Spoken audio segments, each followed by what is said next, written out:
का पाक सेना के काफिले पर हमला हुआ है। बीएलए प्रवक्ता जिहाद बलून ने बड़ा दावा किया है कि हमले में 90 से ज्यादा पाकिस्तानी सैनिकों को हमने मार गिराया है। नौशकी में पाकिस्तानी सेना के काफिले पर यह अटैक हुआ। यह बताया जा रहा है कि इस अटैक में 90 पाकिस्तानी सैनिक मारे गए हैं। इस वक्त की ब्रेकिंग न्यूज, बड़ी खबर मैं आपको बता रहा हूं। तो लगातार युद्ध के अलग अलग मुहाने खुले हुए हैं, अलग अलग पॉइंट्स, और हर जगह पाकिस्तान को मुंह की खानी पड़ रही है। पाकिस्तान के सैनिक, फौजी मर रहे हैं। ये तस्वीर उसी अटैक की मैं आपको दिखा रहा हूं जिसमें बीएलए की तरफ से दावा किया गया है कि इस अटैक में 90 पाकिस्तानी सैनिकों को मार गिराया गया है। बीएलए के साथ एक अलग युद्ध का फ्रंट खुला हुआ है और इस दौरान बीएलए लगातार अटैक्स कर रहा है पाकिस्तानी सेना पर भी। 2 दिन पहले बीएलए की तरफ से धमकी भी आई थी कि अगर चीन को आपने यहां पर खदानों का अधिकार दिया या चीन को यहां पर आपने सीपेक के तहत काम करने का अधिकार दिया तो फिर ना हम चीन के लोगों को छोड़ेंगे, ना हम पाकिस्तान की आर्मी को छोड़ेंगे। और एग्जैक्टली देखिए हो वही रहा है। जिस तरह से अटैक हुआ, एक बड़ा अटैक का दावा बीएलए की तरफ से किया गया और इसमें यह कहा गया कि 90 पाकिस्तानी सैनिकों को मार गिराया गया है। अभी कल ही की बात है जब टीटीपी ने वजीरिस्तान इलाके में 50 पाकिस्तानी सैनिकों को नंगा कर दिया था।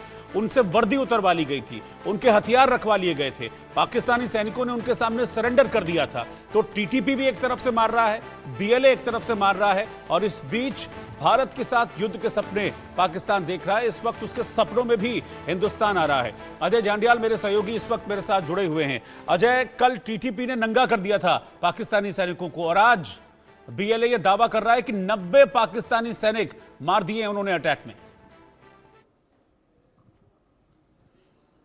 बिल्कुल आप सही कह रहे हैं रोहित। जिस तरीके की इस वक्त परिस्थितियां बनी हुई हैं वो जिस तरीके की परिस्थितियां इस वक्त पाकिस्तान में बनी हुई हैं, टीटीपी ने पहले हमला किया और वहां पर पाकिस्तानी सैनिकों को अर्धनग्न व्यवस्था में जो है उनको वहां पे रखा और कई घंटों तक जो है उनको इसी तरह से रखा। कई पाकिस्तानी सैनिक उसमें मारे गए हैं। अब बलूचिस्तान ने दावा किया है कि एक बड़ा हमला करके उन्होंने 90 पाकिस्तानी सैनिक जो है वो मार गिराए हैं। ये लगातार सिलसिला देखें तो पिछले लगभग 6 महीने से जारी है, जिसमें सैकड़ों की तादाद में पाकिस्तानी सैनिक मारे गए हैं, चाहे बलूचिस्तान में हो या खैबर पख्तूनख्वा के इलाके में हो। और ये बताता है कि पाकिस्तान की अंदरूनी हालत क्या हो चुकी है। और पाकिस्तान जो बड़े बड़े दावे करता है, गीदड़ भपकियां भारत को देने की कोशिश करता है, वो इस वक्त बुरे हालात में है। और इसीलिए चिंता पाकिस्तान के मंत्रियों को है, संतरियों को है कि आखिरकार भारत के साथ अगर युद्ध होता है तो आखिरकार पाकिस्तान क्या करेगा।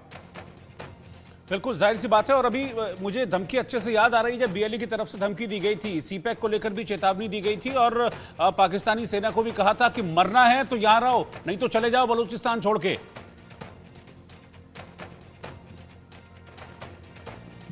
देखिए रोहित, बिल्कुल आपको बता दूं कि 6 महीने पहले पाकिस्तानी सेना ने एक बयान जारी किया, कहा कि हम टीटीपी के खिलाफ और बीएलए के खिलाफ एक बड़ा मिलिट्री ऑपरेशन कर रहे हैं। और उस मिलिट्री ऑपरेशन के अगर नतीजों को आप देखें तो आप खुद हैरान होंगे कि आखिरकार मिलिट्री ऑपरेशन हो रहा था या मिलिट्री का ऑपरेशन हो रहा था। क्योंकि जिस तरीके से वहां पर पाकिस्तानी सैनिक मारे गए हैं, चाहे पर टीटीपी ने मारे चाहे बीएलए ने मारे, वो अपने आप में आंकड़े बताते हैं कि पाकिस्तान की हालत खराब है।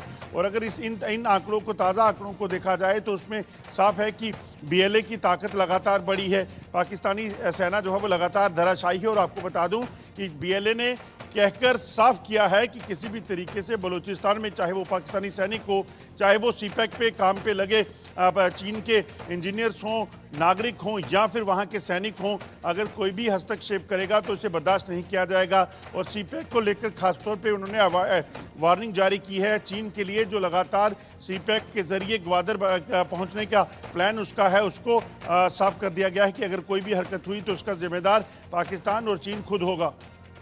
बिल्कुल। और ऐसे में आसिम मुनीर, मुझे लग रहा है कि बलूचिस्तान और टीटीपी को हल्के में ले रहे थे। मुझे उनका स्टेटमेंट याद आता है असेंबली में जो दिया था कि ये तो 1500 बलूची हैं, हमारा क्या बिगाड़ लेंगे।